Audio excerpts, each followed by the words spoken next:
Class 12th BST में हमारे प्रबंध के सामान्य सिद्धांत चल रहे थे। हेनरी फ्यूल के 14 सिद्धांतों में से हम 5 सिद्धांत पढ़ चुके थे। आइए उसको हम कंटिन्यू करते हैं आगे। आज हम अपना छठा सिद्धांत पढ़ते हैं। छठा सिद्धांत है सामूहिक हित के लिए व्यक्तिगत हितों का समर्पण। इस सिद्धांत के अकॉर्डिंग फ्यूल कहना चाहते हैं किसी भी संस्था के अंदर जब व्यक्तिगत हित यानी किसी व्यक्ति विशेष का एक हित और पूरी संस्था के हित की बात आए तो हमें संस्था के सामूहिक हित के लिए व्यक्तिगत यानी व्यक्ति विशेष के हित का समर्पण कर देना चाहिए। यानी सबसे ज़्यादा महत्वपूर्ण बात यह है कि जब भी दो चीज़ों में आपको चुनना पड़े कि सामूहिक हित को चुनना चाहिए या एक व्यक्ति को फायदा पहुंचाना चाहिए, तो आपका ध्यान सर्वोपरि रहना चाहिए कि हम सामूहिक हित के लिए एक व्यक्ति विशेष के हित का समर्पण कर दें, अर्थात उसको भूल जाएं और सामूहिक हित के ऊपर ध्यान दें। इससे क्या होगा कि संस्था के जो उद्देश्य हैं, सामूहिक उद्देश्य हैं, जिससे संस्था के उद्देश्यों की प्राप्ति होती है, वो प्राप्त करना बहुत आसान होगा। और जब किसी भी संस्था की उद्देश्य की प्राप्ति होती है तो आपको बताती हूँ कि अगर संस्था के उद्देश्यों की प्राप्ति होगी तो उसके मालिक को भी लाभ होगा, उसमें काम करने वाले प्रबंधक को भी लाभ होगा, उसमें काम करने वाले कर्मचारी को भी लाभ होगा, ग्राहक, समाज, समुदाय सबको फायदा होता है। तो उनका मानना है कि जब भी व्यक्तिगत और सामूहिक हित में टकराव होता है तो व्यक्तिगत हित के लिए सामूहिक हित को नहीं टाकना कि ये मेरा बेटा है, इसको फायदा पहुंचाना है तो मैं उस बेटे के लिए अपने संस्था के उद्देश्य को भूल जाऊं। ऐसे टाइम में आपको अपने उस व्यक्तिगत हित का समर्पण करना चाहिए और सामूहिक हित पर ध्यान देना चाहिए, तभी संस्था क्या करेगी, अपने पूर्व निर्धारित उद्देश्यों को प्राप्त कर सकती है।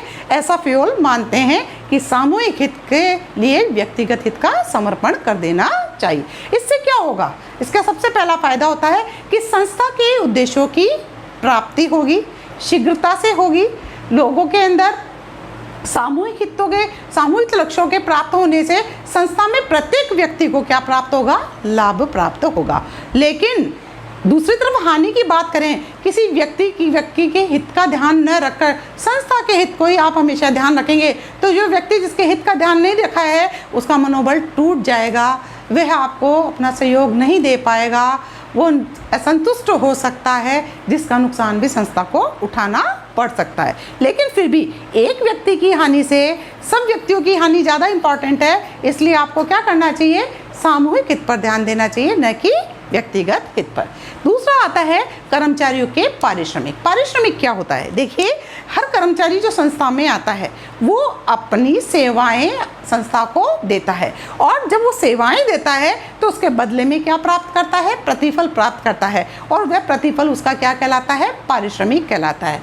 तो फ्यूल का मानना है सिद्धांत के अनुसार कि किसी भी संस्था के कर्मचारी द्वारा किया गया सेवा कार्य का उसे पर्याप्त मात्रा में क्या मिलना चाहिए, पारिश्रमिक दिया जाना चाहिए, ताकि वह उस प्रतिफल को प्राप्त करके संतुष्ट हो सके और अपना पूर्ण सहयोग संस्था के पूर्व निर्धारित उद्देश्यों को दे सके। तो कर्मचारियों के लिए पारिश्रमिक कैसा होना चाहिए, कर्मचारियों के लिए पारिश्रमिक फ्यूल के अनुसार प्रबंधकों को इस तरह का निर्धारण करना चाहिए जिसको देकर स्वामी को भी संतुष्टि मिले और जिसको प्राप्त करके कर्मचारियों को भी संतुष्टि। सही की परिभाषा क्या होगी, ये संस्था और कर्मचारी दोनों के ऊपर निर्भर करती है।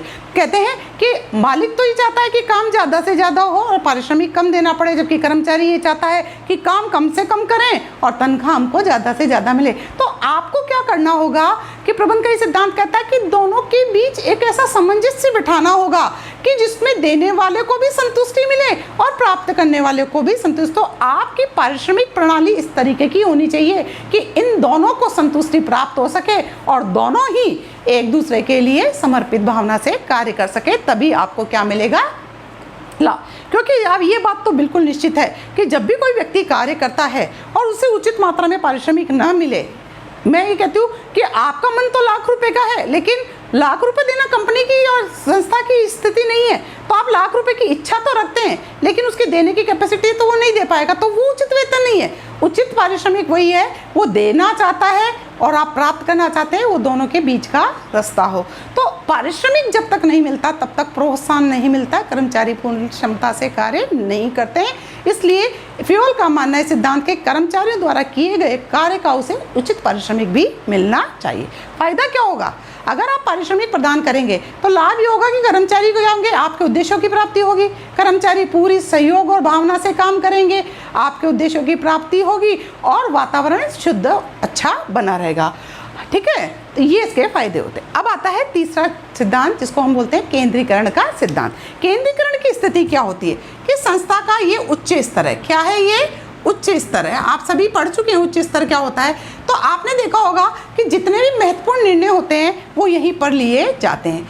आपके जो कर्मचारी होते हैं उनको आप कार्य करने की अनुमति क्या करते हैं? आदेश देते हैं। लेकिन संस्था में बहुत सारे तरीके के निर्णय लेने होते हैं, तो सारे निर्णय आप लेते हैं या आप कुछ निर्णय को अपने क्या करते हैं कर्मचारियों को या अधीनस्थों को देते हैं। अगर अधीनस्थों को अगर आप देते हैं तो ये स्थिति कहलाती है अधिकारों के विकेंद्रीकरण की। यानी यहाँ पर केंद्र में इकट्ठे नहीं है अधिकार आपने कर्मचारियों अधीनस्थों को दे दिया, तो ये स्थिति होती है विकेंद्रीकरण की। और अगर आप ही सारे निर्णय लेते हैं कि आप इनका कोई मूल्य नहीं है, आप ही सारे निर्णय लेंगे, तो इसको बोलते हैं केंद्रीकरण की स्थिति। तो फ्योल का मानना है कि जब हम प्रबंध का कार्य करते हैं तो आपको केंद्रीकरण और विकेंद्रीकरण दोनों, क्योंकि पूर्ण रूप से विकेंद्रीकरण कर दें यानी आप अपने अधीनस्थों को अधिकार दे दें सोचने का, निर्णय लेने का, तो हो सकता है कि आपके हाथ से सत्ता चली जाए और सही निर्णय भी ना हो। और यदि इसके विपरीत सारे अधिकार आप इस केंद्र पर अपने पास रखेंगे तो नीचे वाले अधीनस्थों का कोई मूल्य नहीं रहेगा। तो ऐसी स्थिति भी क्या हो सकती है? खतरनाक हो सकती है, क्योंकि उनकी इंपॉर्टेंस नहीं होगी तो वो आपको सहयोग नहीं देंगे। तो पूर्ण केंद्रीकरण और पूर्ण विकेंद्रीकरण दोनों ही स्थिति किसी संस्था के लिए अच्छी नहीं होती है। तो इनका मानना है कि आपको केंद्रीकरण को अपनाना चाहिए। कैसे? कि बहुत महत्वपूर्ण जो निर्णय लेने हैं उसको आप केंद्र तक सीमित रखें, अर्थात उच्च प्रबंधकों द्वारा लिए जाएं, और जो कम कीमत या कम मूल्य वाले हैं जो आसानी से कोई दूसरे व्यक्ति ले सकते हैं उनका हमें क्या कर देना चाहिए? विकेंद्रीकरण कर देना चाहिए। लेकिन अंतिम निर्णय इनका मानना है कि हमेशा हमारे उच्च स्तरीय प्रबंधकों के पास क्या रहना चाहिए? केंद्रीकृत रहना चाहिए, ताकि संस्था के उद्देश्यों की प्राप्ति में कोई विफलता हासिल ना हो सके। तो ये मानते हैं कि संस्था के उद्देश्यों की प्राप्ति के लिए बहुत संतुलित मात्रा में केंद्रीकरण को भी अपनाया जाना चाहिए। ठीक है, हम आगे कंटिन्यू करेंगे। आज के लिए इतना ही। Thank you very much.